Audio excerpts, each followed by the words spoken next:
Ava, a 10-year-old girl, is sitting in her room, her fingers scrolling through her phone as the sound of her mom's laughter echoes from the kitchen. But Ava's attention is elsewhere. She hears her stepdad, Mr. Carter, laughing loudly from the living room. His laugh is too loud, too forced. A chill runs down her spine, even though everything in the house looks normal. Nothing seems wrong. Nothing is out of place.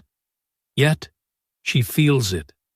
A knot in her stomach, a feeling she can't quite explain.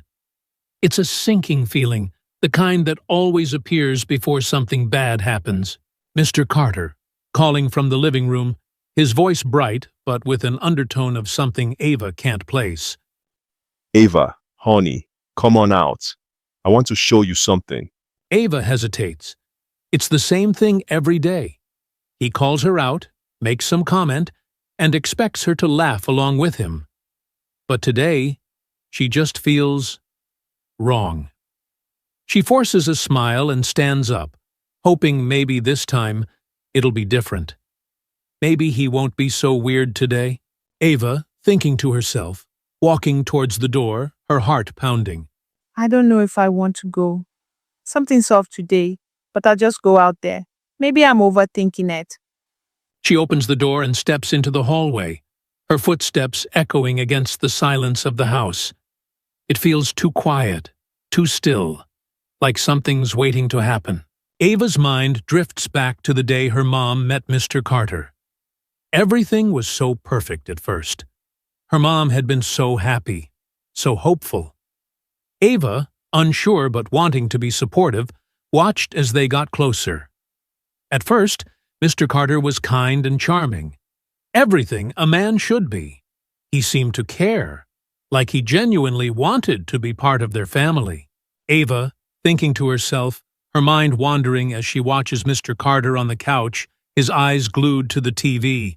When Mom married Mr. Carter, I thought things would get better. We moved into a bigger house, got new furniture, new toys, and everything seemed like a dream. But now I don't feel the same way. Why does he make me feel so uncomfortable? Why does it feel like I can't breathe when he's around? She watches Mr. Carter, trying to place the way he looks at her. He smiles, but it doesn't seem real.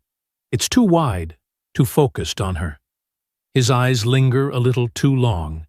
It's like he's testing her, seeing how much she can handle before she breaks. Ava can remember the first family movie night they had after Mr. Carter moved in. The whole idea was supposed to be fun, a way to bring the family closer. But something wasn't right. The movie was too long, too boring, and Ava was too aware of how loud Mr. Carter's laughter was. It wasn't just a normal laugh, it was exaggerated, like he was trying too hard to make everyone feel comfortable. But Ava didn't feel comfortable. She felt trapped. Mr. Carter, laughing loudly at the screen. That's what I'm talking about. This is the best part of the whole movie. Ava, trying to smile, feeling the pit in her stomach grow. Uh-huh. Yeah, it's funny. Ava, thinking to herself, her fingers nervously playing with her sleeves. But it's not funny at all. Why does he always laugh like that? It's like he's doing it to show he's in control, that everything's okay. But it's not okay. Why can't Mom see what's happening?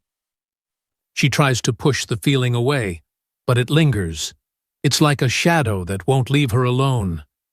Every time she tries to look at Mr. Carter, her chest tightens. He smiles at her, but it's a smile that feels wrong. The next night, Mr. Carter suggests a new game. It's supposed to be something fun to do together. But the second the game begins, Ava knows something isn't right. The questions are too personal, too invasive.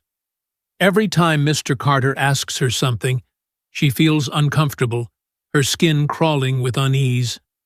The questions seem to focus on her emotions, her fears, her secrets, things she's not ready to share. Mr. Carter, grinning, leaning in a little too close to Ava. Come on, Ava, just answer the question. It's all in fun, right? I don't want to answer that. Mr. Carter, his grin stretching wider, his voice a little too smooth. Why not? It's just a game. Don't you want to be a part of this family? Don't you want to get closer to us? Ava, her voice barely a whisper, her hands trembling. I said no. No. She can feel her heart racing, her breath catching in her throat. Mr. Carter's eyes seem to narrow, and for a second she sees something dark in them, something that makes her want to run away. But she stays. She doesn't want to cause trouble. She doesn't want to make things worse. She retreats to her room, her safe space, the place where she can think without anyone watching. The door shuts behind her, but the feeling of being trapped doesn't go away. She curls up on her bed, hugging her knees to her chest. Her mind is racing with confusion and fear. Why does she feel this way? Why does Mr. Carter make her feel like she's in danger? She doesn't understand. Ava, thinking to herself, her voice trembling. I don't know what to do. Why does he do these things? Why doesn't Mom see it? If I tell her, she might get mad at me. I don't want to be the bad kid. I just want things to go back to normal. But what if it's not normal? What if it's something worse? She stares at the ceiling, her mind spiraling. How does she explain this? How does she put into words the way Mr. Carter's smile makes her feel sick? How does she tell her mom that the man she loves is making her feel unsafe? The next day, Aunt Sarah comes over for a visit. Ava feels a weight lift off her shoulders as soon as she sees her aunt. Aunt Sarah has always been there for her, always been someone Ava could trust. As soon as she gets the chance, Ava runs to her, her voice breaking as she finally confesses everything that's been happening. She tells Aunt Sarah how Mr. Carter's behavior has been making her feel unsafe, how his jokes and games made her uncomfortable, and how she doesn't know what to do about it. Aunt Sarah, holding Ava close, her voice full of concern and love. Ava, I'm so glad you told me. You did the right thing. You're not alone in this, okay? We're going to figure this out together. Ava, nodding, her eyes welling up with tears. I was scared to tell anyone. I didn't know if Mom would believe me. Aunt Sarah, softly, her voice full of reassurance. Sweetheart, your feelings are valid. You don't have to hide them anymore. We'll make sure you're safe. Aunt Sarah talks to Ava's mom in private, and Ava waits anxiously in her room. She doesn't know what's being said, but she feels a sense of hope in her chest. Maybe, just maybe, her mom will believe her. Maybe they can fix everything. After a while, her mom walks into Ava's room.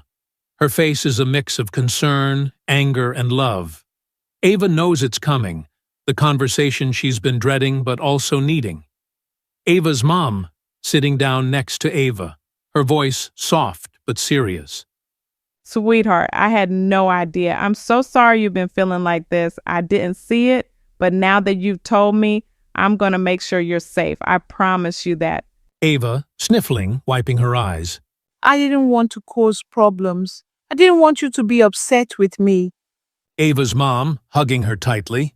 You could never cause problems by telling me the truth. You did the right thing. I'm proud of you. The weeks that follow are hard. Ava's mom and Mr. Carter have difficult conversations, and therapy sessions become a regular part of their lives. Slowly, but surely, things start to change. Ava feels safer, but it's a long road to healing. Sometimes she still feels anxious, but her mom is always there, supporting her. Ava's mom, after a therapy session, holding Ava's hand. We'll get through this, baby. We're going to make things right together. Months later, Ava runs through the yard, laughing with her friends. The weight that once sat on her chest is gone. Her mom watches from the porch, smiling as Ava's laughter rings through the air. She knows her daughter is finally free. The house is filled with warmth again, and it feels like home. Ava, thinking to herself, feeling stronger. It's okay to speak up. It's okay to ask for help. I'm not alone anymore. She looks at her mom, who waves back. Ava smiles and knows they've both come through this stronger than before. As she runs, carefree, with the sun shining down on her. Don't hide your feelings. If something doesn't feel right, speak up. You deserve to be safe, to be heard, and to be loved. And remember, you're never alone.